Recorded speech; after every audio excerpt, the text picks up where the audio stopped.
Bismillahirrahmanirrahim. Assalamualaikum warahmatullahi wabarakatuh. Selamat datang di podcast SMP Bela TV. Ana Siti Rahmas di sini sebagai tuan rumah akan mengajak kalian membahas tentang harapan sukses dengan membaca. Ana di sini nggak sendirian, Ana ditemani dua auditi yang luar biasa ini. Yeay.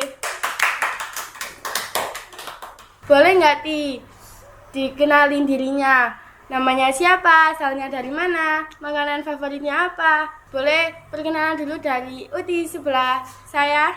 Silakan, Ti.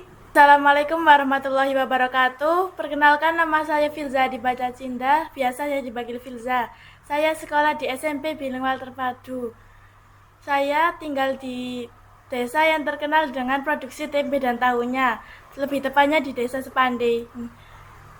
Jika Uti mau mampir silakan. Ya, besok saya beli ya, Ti. Hobinya apa, Ti? Sama makanan favoritnya apa? Hobi saya menggambar, mewarnai, melukis. Terus kalau makanan favorit saya semuanya suka sih, tapi lebih suka makanan masakan orang tua saya.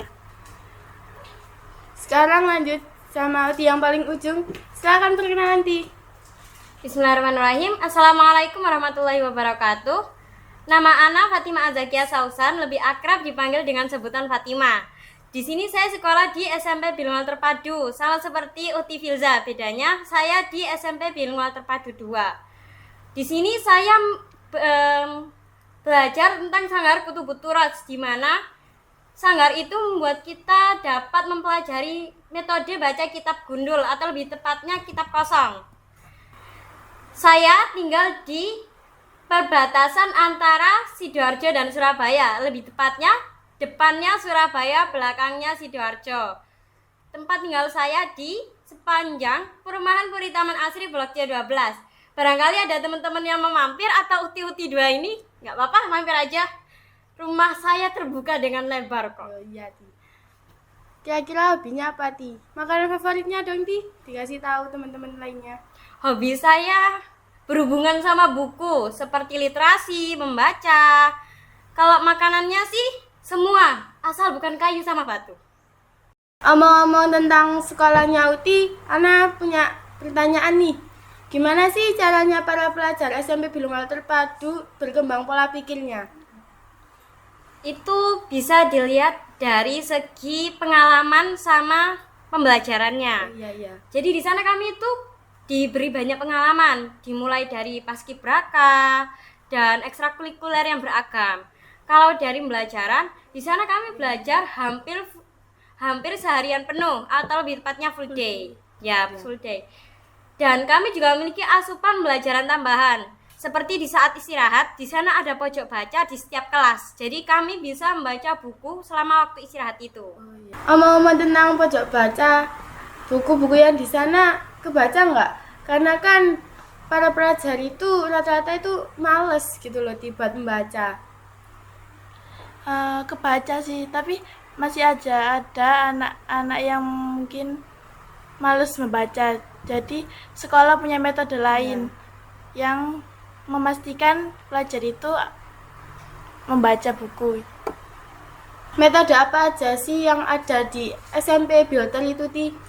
Sekolah memiliki metode jadwal literasi bergilir. Jadi di sana tiap kelas akan mendapatkan jadwal literasi bergilir tiap minggunya. Sehingga tiap anak dapat menuangkan pemikiran mereka pada buku.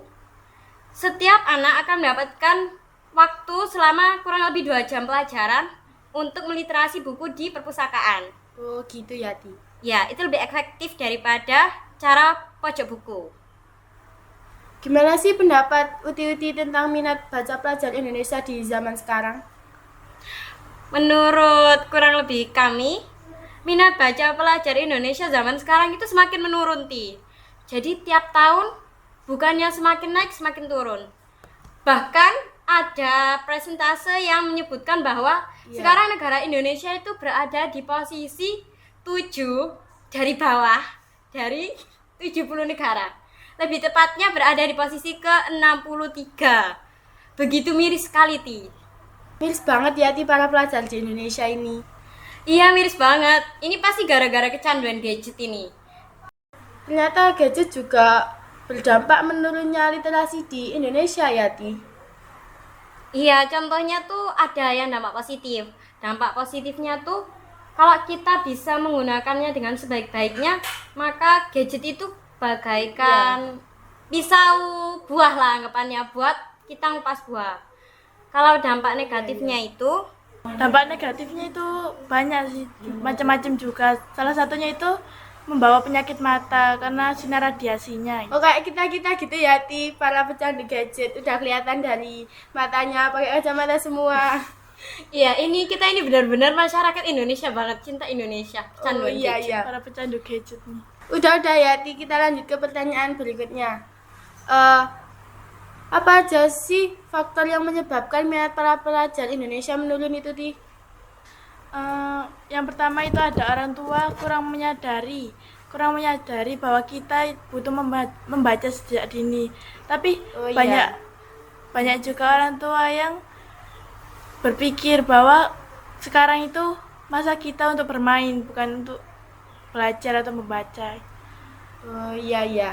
Terus juga ada kurang pedulinya masyarakat untuk membaca. Jadi masyarakat sekarang itu lebih tertarik dengan bermain dan lebih peduli dengan gadget-gadgetnya, dengan temannya. Tak peduli untuk mencari ilmu, lebih peduli kepada permainannya. Dan yang terakhir dari kita sendiri, kurang pedulinya dan kurang menariknya buku bacaan. Terkadang itu buku itu cuma berisi dengan tulisan aja. Jadi orang-orang yang membaca itu kayak bosen. Karena metode orang dalam meningkatkan minat baca sendiri ada beragam dan berbeda-beda. Ada yang menggunakan metode warna, gambar, dan beragam. Iya. Oh gitu ya Ti. Ini boleh diminum dulu minumannya Ti sebelum kita lanjut ke pertanyaan selanjutnya. Kayaknya capek ya ngomong-ngomong terus dari tadi. Iya. Haus memang. Kayaknya haus banget ya Ti, itu minumannya sampai mau habis. Iya, haus dikasih pertanyaan kritis terus dari Ustinya. Oke, kita lanjut ke pertanyaan selanjutnya ya Ti. Gimana sih pendapat Uti tentang netizen Indonesia yang suka mengkritik tanpa tahu faktanya? Jadi menurut Ana sendiri, netizen di Indonesia itu suka mengkritik. Mereka itu suka ngelihat dulu, judulnya doang yang dilihat, gambarnya doang.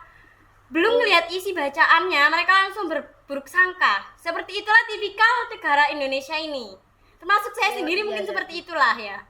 Mereka juga tahu huruf, tapi mereka nggak bisa ngerti apa yang berusaha disampaikan dalam teks di caption sebuah berita. Mereka kayak males gitu ya baca, padahal itu cuma tulisan kecil dikit, tapi mereka males. Seperti itulah tipikal negara Indonesia saat ini, apalagi netizennya Indonesia. Bisa diketahui negara Indonesia itu netizennya tuh cerewet. Setiap 15 detik sekali ada tweet yang muncul dari netizen Indonesia. Iya, negara Indonesia itu cerewet banget. Sampai mereka itu bisa menempati peringkat ke-60 dari 61 negara di dunia.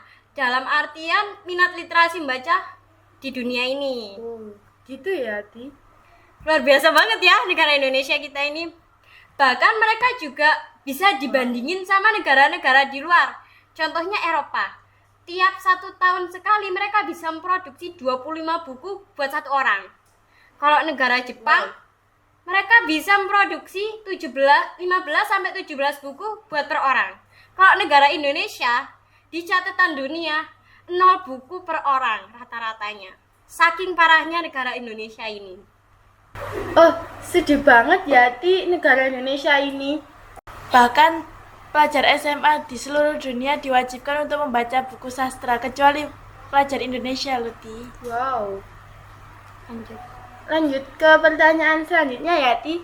Ada nggak, Ti, cara yang lebih cocok untuk pelajar zaman now yang sering menggunakan gadget? Ada. Pemerintah sudah melakukan metode inovasi melalui teknologi. Jadi teknologi di Indonesia ini sudah di-upgrade tiap tahunnya kan ya. Ada beberapa aplikasi-aplikasi baca seperti Wattpad, Webtoon, dan hal-hal semacamnya.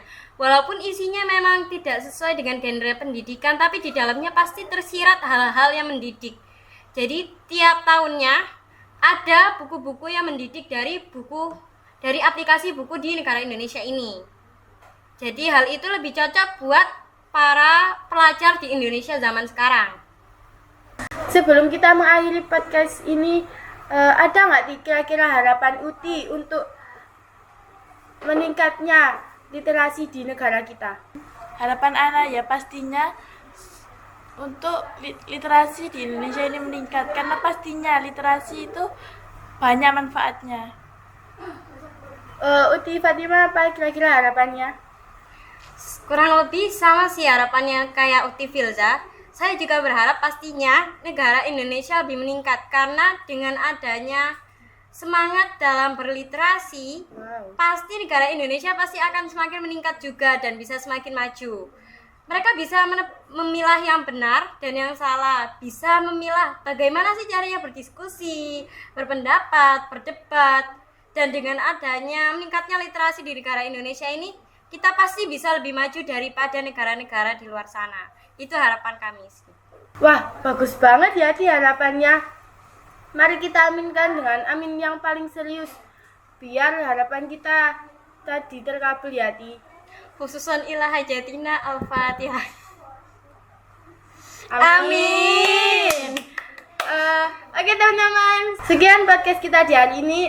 Terima kasih Tidinya yang telah hadir, dan semua penonton yang udah nonton dari awal sampai akhir. Wassalamualaikum warahmatullahi wabarakatuh. Bye bye.